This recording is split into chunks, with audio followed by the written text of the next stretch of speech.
laawol kisal ko laawol peewal e ɓantal. Nam sunna na yabo on ko nelaɗo sallallahu alaihi wasallam tindinma an oɗo julɗo horuɗo o waɗata ko sullagol ande musidɓe julɓe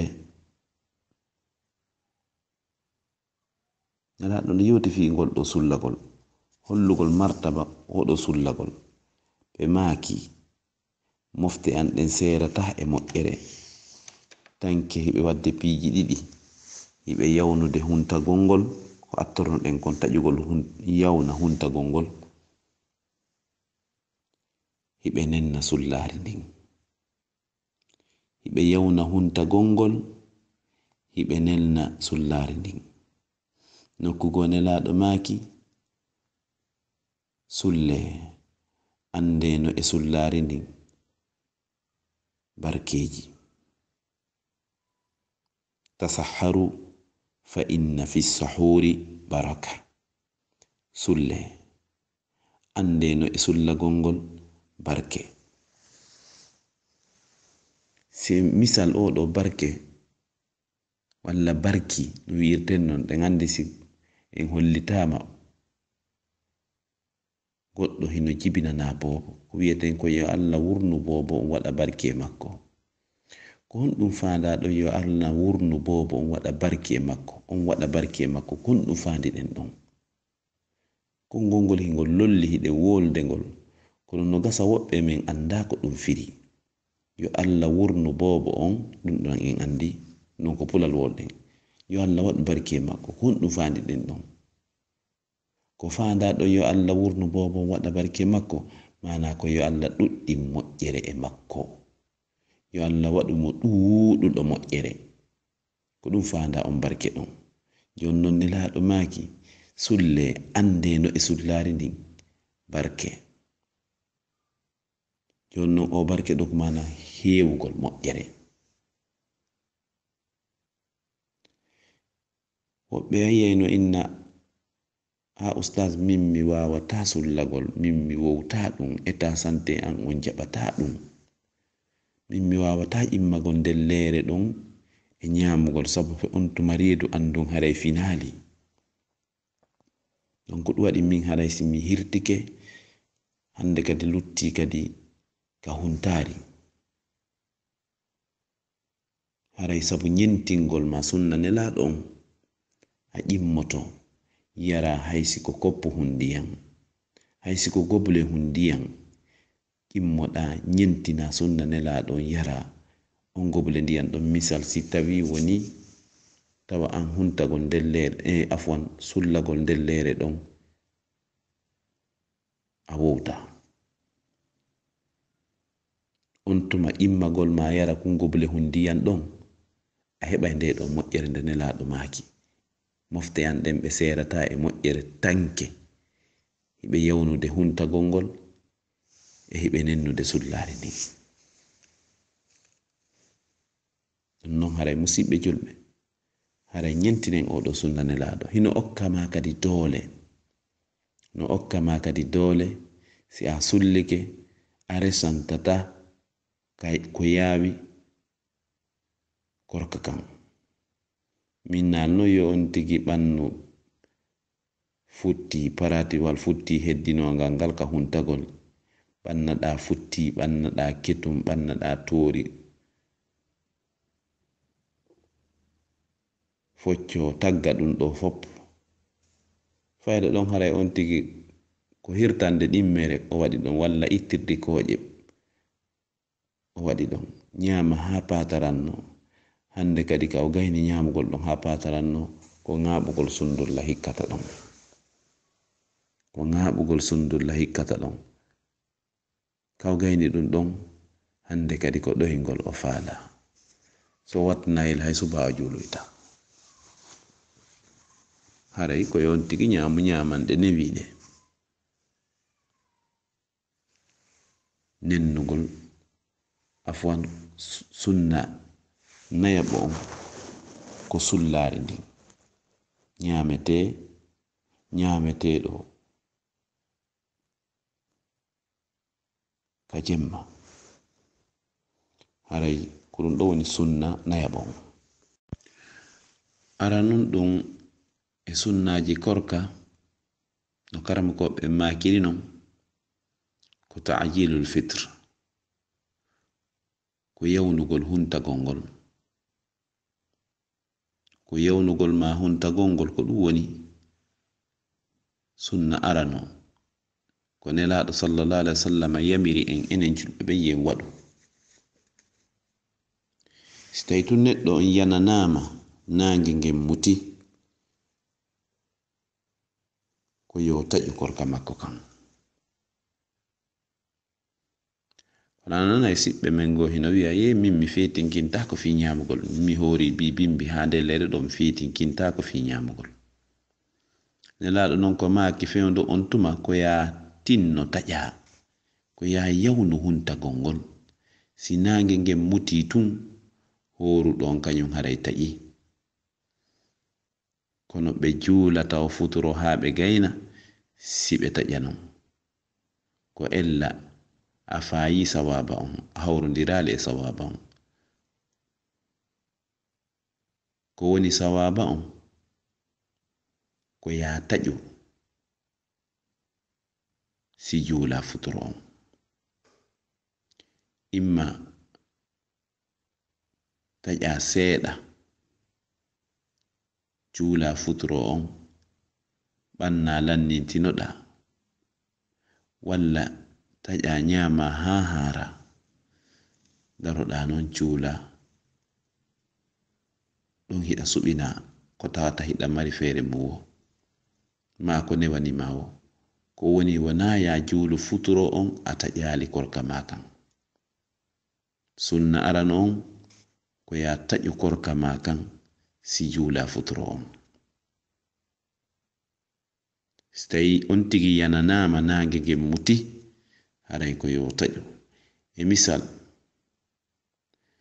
ko wano 18h05 futuro wona juulede e nokkeli ka on tigi woni wo. Misal si tawi ko ndellere on tigi woni juulugol futuro ko ndellere ɗon haray futuro heewi, aywa ka woni wano 18h00 o ma 17h57 haray nange muti e sanga on sayi koyo on tigi taƴu ɗon. On tuma so gayni taƴugol o juula non futuro on. Haray ko ɗum woni sunna arano on inchallah. Ɗimmun ɗum e sunnaji korka an yakuna alfitru ala ratbin aw tamrin aw ma'in, ko nde laatoto ko taƴirtekon, ko taƴirtakon, ko nde ɗum laatoto ko tawa ko tamaroje heccuɗuɗe ɗen, tamaroje mbuynuɗuɗe ɗen, walla si ɗen ɗon ala tamaroje yorɗe ɗen taƴira ɗen ɗon. Si tawi ɗum ɗon ala feere mum ala sodugol tamaro, taƴira ndiyam laaɓuɗam.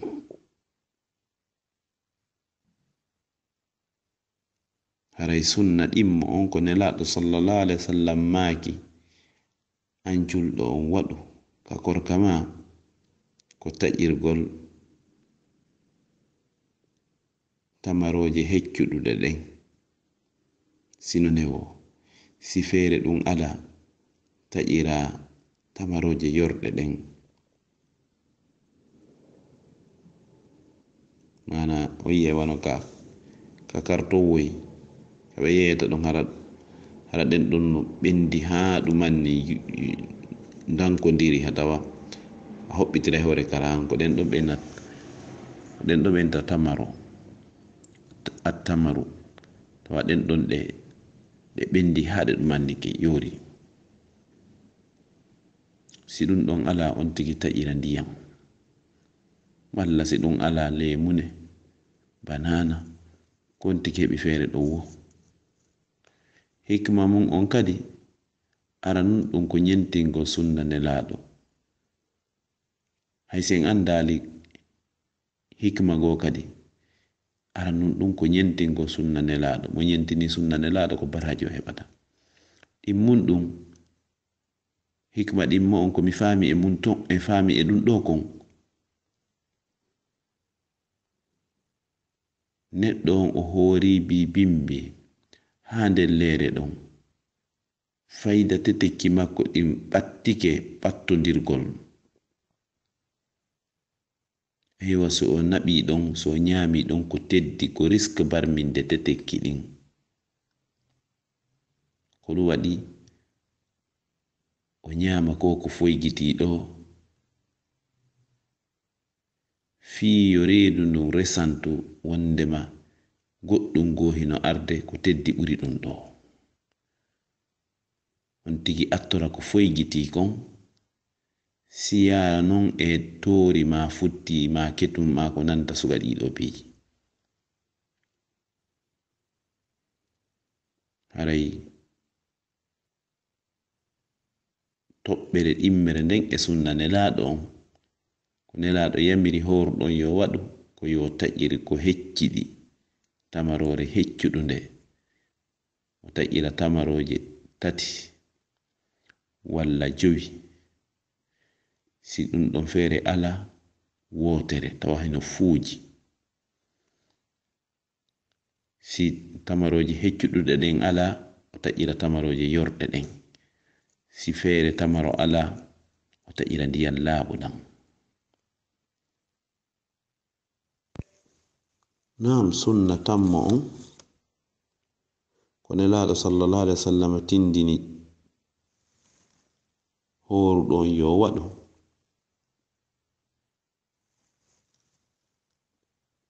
ko addu'a'u indal iftar ko du'agol sanga on tigi taƴata ko ya du'o sanga taƴata no jeya e du'a mo nelaɗo tindini ɗon yo on tigi du'or ɗum ɗo ɓe maki allahumma laka sumtu wa ala rizqika aftartu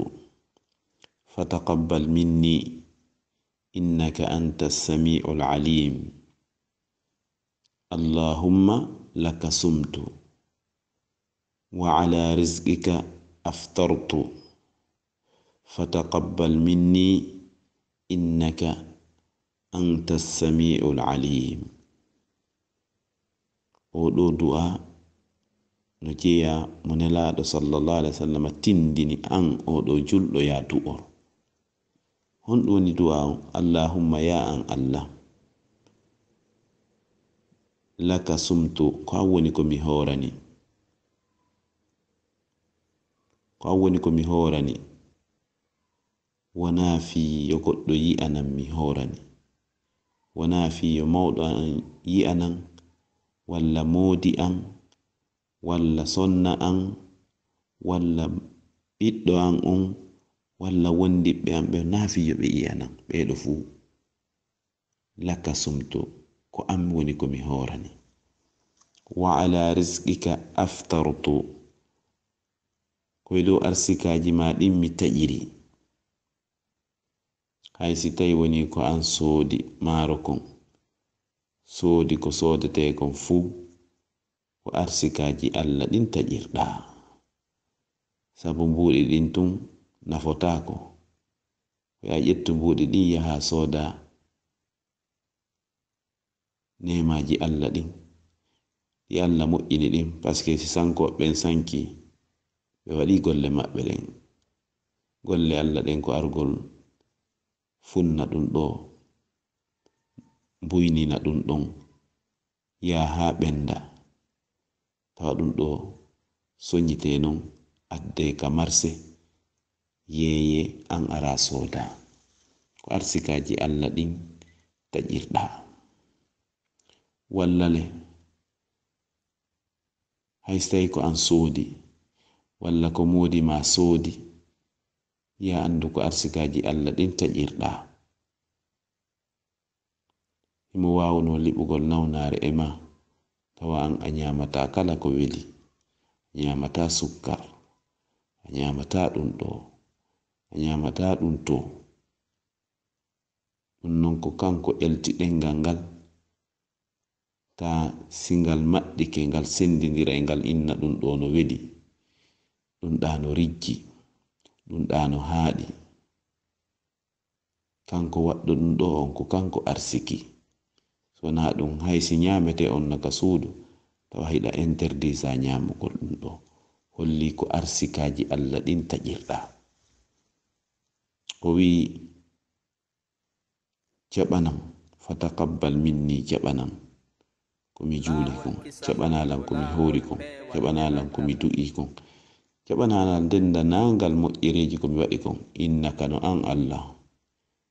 anta o tentini kadi ko an woni assami'u nanowo ko toriɗo on tori kon imma on tigi townu hidomum ngon walla o sonditi assami'u ka woni nanowo ala alimu anduɗo hunde be hunde kaduwa wonugol ɗon woɓɓe toro ɓiɗɗo woɓɓe toro jawdi o ndara o tawa o mo jawdi ɗo so hendike ndiɗo jawdi o beway o ƴetta ɓiɓɓe o jonnamo o fannamo wona misal jawdi ndin o ƴetta wano gandal o jonnamo o fannamo ndin ɗon jawdi al alimu kanko andi oɗa kadi ta no tori ɓiɗɗo ta oɗo ɓiɗɗo so heɓi o bewinaymo e hikma Allah Allah ƴetta jawdi jonnamo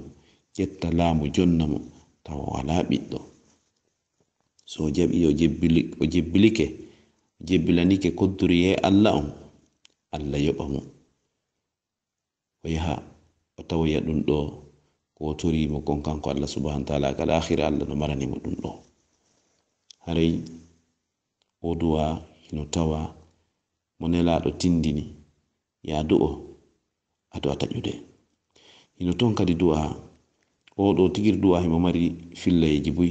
goɗɗo no ton allahumma laka sumna hara ɗon ko jama ɗo ko fima antum allahumma laka sumna wa ala rizqika aftarna fataqabbal minna innaka anta samiul alim ko na on tun on tigi ɓeydata ka sumtu o leyde sumtu on tigi wiya sumna wa ala rizqika o leyde on tigi wiyde aftartu o wiya aftarna fataqabbal ka wiyaynoɗa fataqabbal minni wiya fataqabbal minna innaka anta samiul alim goɗɗo no ton allahumma laka sumtu wa bika amantu wa ala rizqika aftartu faghfir li ma qaddamtu wa ma akhartu waɗi riwayaji buy duwago kan no ton mo nelaɗo tindini ya waɗu an horuɗo on wiya dhahaba dhama'u wa butallati al-uruqu wa thabata al-ajru insha Allah dhahaba dhama'u wa butallati al-uruqu wa thabata al-ajru insha Allah wala oɗo duwa walla allahumma inni as'aluka برحمتك التي وسعت كل شيء أن تغفر لي oɗo kadi du'a nelaɗo no tindini ya waɗu oɗo nelaɗo maki e sanga on tuma ka taƴata ɗon du'a ma on ruttatake ko toriɗa Allah ko ruttatake aywa tinno toroɗa ɗon Allah hayso tawi woni nafakka on tigi no hato jin e mum ɗon andi no wodi weɓe menen si mi yi hakkille ɗen ko tori jiɓata men sindo on fami misangal ɓenna si min yi'i hakkille ɗen ko tori jiɓata men ɓe faala wigo si min yi'i tori ndin hakkille amen ɗen jiɓoto kono ɓenna si min yi'i hakkille ɗen ko tori jiɓata men aywa haysi ko non woniri hara tinno janga gote ɗe ɗiɗo du'aji hawnaki kadi hiɗa mari mapundeji tinnoɗa adda on ɗon du'a toroɗa Allah yo Allah ittane nden ɗon mapunde nelaɗo maki e on sanga ɗon du'a julɗo on ko jaboto ɗum na'am alhamdulillahi rabbil alamin alhamdulillahi alladhi hadana li hadha wa ma kunna linahtadiya lawla an hadana Allah ashhadu an la ilaha illa Allah waliyus salihin وأشهد أن محمدا عبده ورسوله. وبعد، إخوة الإيمان، أحييكم بتحية الآطرة، تحية أهل الجنة في الجنة، على وهي السلام عليكم ورحمة الله وبركاته.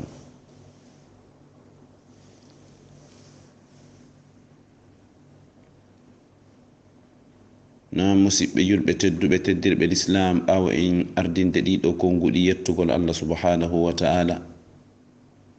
هديت الله سبحانه وتعالى فيون لين إدون دو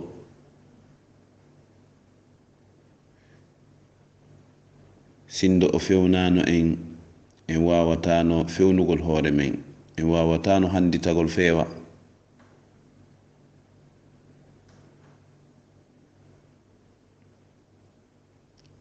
قرتي لين وندما الله ko kanko tu woni ko rewete ala reweteɗo nafa rewɗo on torra mo rewali on si wona allahu kanko tan wala ka fidiɗo. qirritiɗen kadi muhammad ko maccuɗo makko ko nelaɗo makko toraniɗen mo yo allah subhanahu wa ta'ala ɓeydu yurmede nden kisiye on e dow nelaɗon muhammad e ɓeygure maɓɓe nden e sahaba e makko ɓen e kala ñentimɓe mo ka diina ha ñalani joddi golleji. Amin.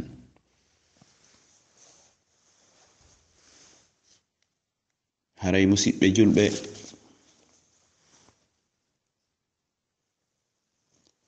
inchallah hiɗen wondi e nde ɗo yewtere fi sumaye,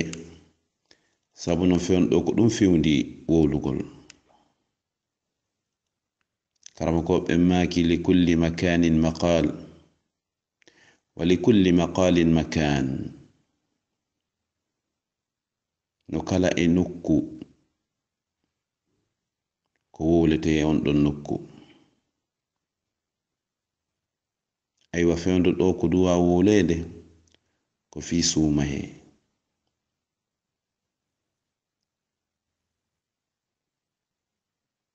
ɓawo en yewti fi jaɓɓagol sumaye e ko wiyete sumaye e sartiji sellinanayɗi en sumaye, hande inchallahu hiɗen wondi e nde ɗo yewtere sunnaji korka, sunanu sawm. hande ɗe wondi e nde ɗo yewtere ko nelaɗo sallallahu alaihi wasallam maki waɗi ɗum ɗo kadi ka korka mon. so waɗi ɗum ɗo ka korka mon, korka mon kan heɓay vitamin, heɓay moƴƴere hewunde. ɗen andi julɗo on kanko farilla on e sunna on fuu ko yamiraɗo ko yo gollitir. farilla ko allah subhanahu wa ta'ala farli. sunna ko nelaɗo sallallahu alaihi wasallam woni ko sunninani ɗum jama on, yamiri ɗum jama on yo waɗu. jonnon an julɗo on ɗi fuu majji, farilla e sunna fuu an ko farilla e dow ma gollitirgol. sabu non honɗum allah no wi ka alquran, wama atakum rasulu fakhuduhu wama nahakum anhu fantahu. kala ko nelaɗo on addani on jogite ɗum, kala ko nelaɗo on haɗi on woɗɗite e mum, haɗite e mum. nelaɗo maki kadi mi okkama alquran e ko fotata wa alquran. utitu alqur'ana wa mislah, mi okkama alquran e ko fotata wa alquran. ko fotata e alqur'ana ko sunnaji nelaɗo ɗin, ko makuji maɓɓe ɗin. nokkugo aya kadi allah no wi'i kala ɗoftiɗo nelaɗon o ɗoftike lan min allah. kono o wiyali kala ɗoftiɗo lan o hawri e sawaba ko wi ko kala ɗoftiɗo lan ɗofti nelaɗo on ɗon o feewi. aya go o wi kala ɗoftiɗo nelaɗo on o ɗoftike lam min Allah, kono o wi'ali tun kala ɗoftiɗo lam o hatti ɗon min Allah o feewi. ɗum ɗo ko ha faamin oɗo sunna no mari martaba. anana e julɗo no wi'a ko sunna hun tunni, ɗum ko sunna hun tunni ɗum tawadde e goɗɗo, ko sabu o sunna wari sahabaɓe goo, ko sabu o sunna taƴi tere sahabaɓe goo, ta tere maɓɓe goo ɓe perdiɗe sabu o ɗo sunna, tere maɓɓe goo heɓe wondi e mum, ko sabu o sunna woɓɓe maɓɓe raɗa ka heɓa ɗon Makka ɓe feri ɓe dogiti dina maɓɓe kamɓe yahi Madinatul Munawwara. haray hande hiɗen suɓi sunnaji fi korka, ko nelaɗo yamiri en yen waɗu ka korka men hino mari baraji. ɓeydanay korka men kan vitamin korka kan heɓa ɗen andi vitamin ko fiyo on tigi heɓu ɓellere. aywa ɗo joni kadi ko fiya baraji maɗin ɓeydo ya heɓu moƴƴere hewunde ka korka ma inchallah. nam sunna jowabo on e sakkitiɗo on oɗo karamakojo wi ko ta'khiru sahur, ko nennugol sullari ndin. en andi sunna nayaɓo on ko sullari, ko sullagol. jon non sunna jowaɓo on ko ya nenno non ndi sullari hara sullaki ndi 0h misal ma 23h nennade ha ka feccere sakkitinde nden e jemma on. misal fewndo ka wonɗon juulugol subaɗon ko wano 5h10 5h15 nen non sullarden ha wano 3h du matin 3h30 4h o wawi nyamugol ɗon ha 4h45 walla 4h50 ɗen si misal si tawi woni ko 5h10 ko misal tu waɗɗen sayiji ɗin no yiltodiri e adunaji ɗin, kono ko fi ha tun faamen ittiri ka on tigi hattata sullagol ɗon e ka o habboto julde nden ɗon, julde subaha nden ɗon. e misal ko 5h10 wona julede subaha ka julirde, en andi ɗon sallijo on ko feññinta ko 5h00 haray ñaamu ha heddo hakkunde ma e ko sallijo on feññinta kon 10 à 15 minutes. ana misal ñaamu ha 4h50 walla 4h45 ñaamu ha ɗon. si hewti ɗon a hewti ka frontiére, haray on tigi yo ƴettugo soddu ndungo so o accira ni ñamugol, o accira ni yarugol, o accira ni wondugol e ɓeygu makko walla wondugol e moodi makko. biɗo o jogito ha nange ngen kadi mo toya kikiɗe. nelaɗo kañum eɓɓanma ɓe maaki yo wonu hakkunde ma ka hattata ñamugol ɗon e peeral fajiri ngal ka jangata ayeje 50 50 aya hara wona yawnuɗo ha hara wona nennayɗo kadi ha. misal ko ƴetti o wi alhamdulillah rabbil alamin arrahmani arrahim maliki yawmiddin iyyaka na'budu wa iyyaka nasta'in hara wona jangirowo non. kalna kadi wi alhamdulillahi rabbil o pooɗa ɗon ha so gayni rabbil alamin o daro ɗon taw wano de a 3 minutes so ƴettoya kadi arrahmani arrahim, ko tawa ko jangande hakkindinde yawa ha neɓa ha hakkunde ɗon khairul umuri awsatuha. ɓuri moƴƴugol fiyakuji ɗin ko hakkudeji ɗin. nelaɗo ko ɗum ɗo dottuno. yo non alhamdulillah enen Allah walli en piiji ɗin fuu no développande en. ana joni den jogi montor meteo on wawi ɗaɓɓitango ɗen ko nde leyre ɗo fajiri on ferata waɗu hakkunde mum 10 à 15 minutes ihtiyatan ka rentagol 15 minutes ko 5h00 salli jom woni feññingol assalatu khairum minan nawm ñaamu ha 4h45 préparoɗa habboɗa subaha nenna ndiɗo sullari ha ka tataɓal ha ka jemma sakkitiɗo nelaɗo maaki ko sendi korka men kan enen julɓe ɓen e korka ahlul kitab ɗen andi kadi ahlul kitab ɓe kadi ɓe hooray ɓe juif ɓe e ɓe chrétien ɓe hooray no waɗi façon ji buy no ɓe hoorirta woɓɓe hooray 40 jours woɓɓe horugol maɓɓe ngol ko ɓe feccu ñallal ngal hakkunde misal ɓe hoora ha e 12h woɓɓe ala horugol maɓɓe ngol si tawi no ɓe ñamayno pila ko ɓe feccu pila on hakkunde si ɓe yarayno 1 litre ɓe fecca ndiyan ɗan litre on ɓe fecca mo hakkunde ɓe yara 2000 litre e nder ñallal ngal woɓɓe ka fuɗɗi kikiɗe ɓe sullotako ko noon ɓe iya continuirta horugol ngol ha kadi oya kikiɗe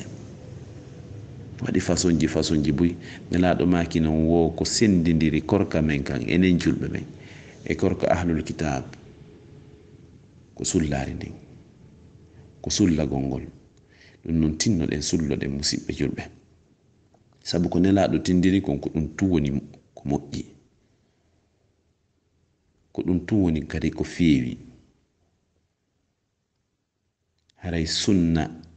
jowaɓo on e sakkitiɗo on haray ko nennugol ndiɗo sullari ha ka feccere jemma sakkitiɗo on karamakoɓe go waɗi tambe ɓe inni si tawi non woni neɗɗo on sikkitike misal ka woni ɗon o jogaki montor ko nokku ka tawata o andaka o sikkitike est ce que peeral fajiri on feeri tahi mo sullade kono hande non no woni impossible kala han neɗɗo woni tahi nokku tawata o joganaki o anda sa'i ɗon o misal o jogaki montor kono sharia arata fi goto fi ɓay an hino woni normal sharia aray kadi fi neɗɗo fayuɗo ma neɗɗo mo tata ka woni ɗon wona normal ma himo e voyage joni hiɗa setiɗari e nokku ben sirɗen andi voyage o Allah no okkimo kado yo taƴo o lima balɗe ɗen on tuma o yoɓoya na nde ñawore wonɗen wona fi nde yewtere wonɗen kono ɓay waɗi munasaba fewdodiriyen wolu ko ɗum waɗi si waɗɗen entre parenthèse misal himo e nokku o feƴƴay woni o anda sayon ɗon o sikkitike est ce que fajiri on feeri ka feerali nelaɗo maaki walla karama koɓɓe wi'i ɗon afwan karama koɓɓe wi'i ɗon wo ko ya ñaamu ha sikke ɗen ƴiwa tankeɗa sikkiti ñaama ka yahi ha fellutoɗa simi feƴƴi ɗo tun haray mi naati e frontiére on wo jogitoɗa ɗon haray ɗiɗo konguɗi kadi no ari ton haray no woodi karma koɓe go ɓeyduɓe no jeeya e sunnaji korka kam ɓawo en yewti en wi o ɓeɗo karma koɓe ko ɗiɗo addi ɗiɗo joyi ara nun ɗum yawnugol huntagol ngol ɗimmon ɗum taw ko huntortoɗa kon ko tamaroje heccuɗuɗe walla tamaro yorde ɗen walla ndiyam ɗum woni ɗimmon ɗum tammu ɗum tuwoɗa sanga taƴata naya ɓum ɗum sullari ndin sullagol ngol jowa ɓum ɗum e nennugol ndiɗo sullari woɓɓe ko karama koɓe ko ɓe ɓeydi no jeeya e ɗinɗon sunnaji kadi korka ɓe inni ɗuɗɗingol gollugol golleji moƴƴuɗi immorde e naafugol e ittugol sadaka e jangugol qur'an e jantagol inde Allah e du'agol e toragol Allah subhanahu wa ta'ala yalla yafon ɗum mana waɗugol istighfar astaghfirullah atubu ilay astaghfirullah atubu ilay.